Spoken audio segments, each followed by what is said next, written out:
Hi, it's Steve. Today we'd like to show you how to change the limit thermostat on your oven.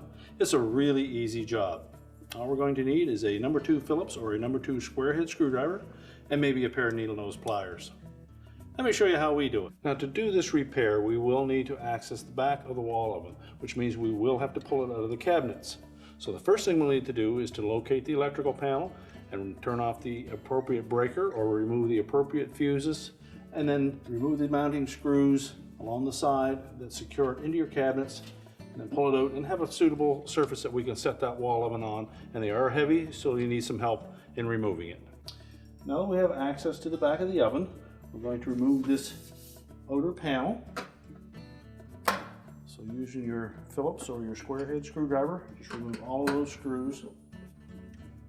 This model has 3 on each side, 3 across the top and 2 across the bottom.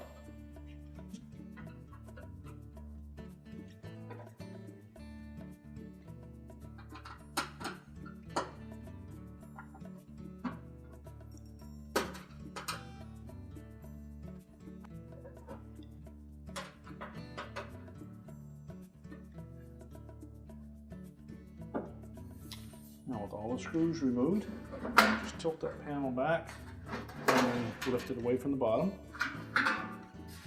Just set it aside. Now with the back panel removed, we have access to the thermostat.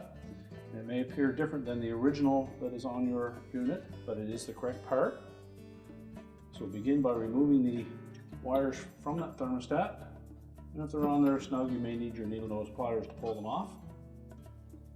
And next we'll just remove the mounting screws. We'll discard the old thermostat. So we'll take the new thermostat, install one of the screws, and before we tighten it, make sure that we line up the hole for the second screw.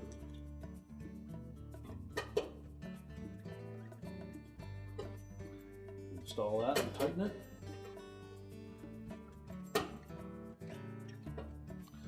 Take note of the wire terminals. If it's any signs of arcing or corrosion or overheating, you'll need to replace those terminals.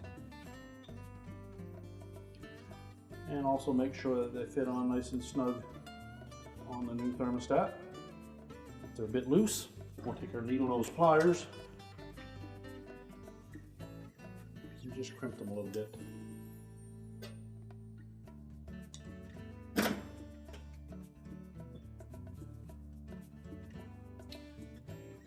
There's a nice tight fit, and then we can reinstall the back panel.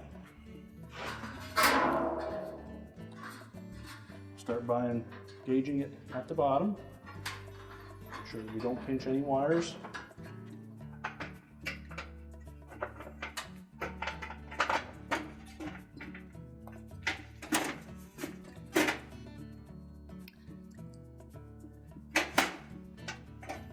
And then we can go ahead and install the retaining screws.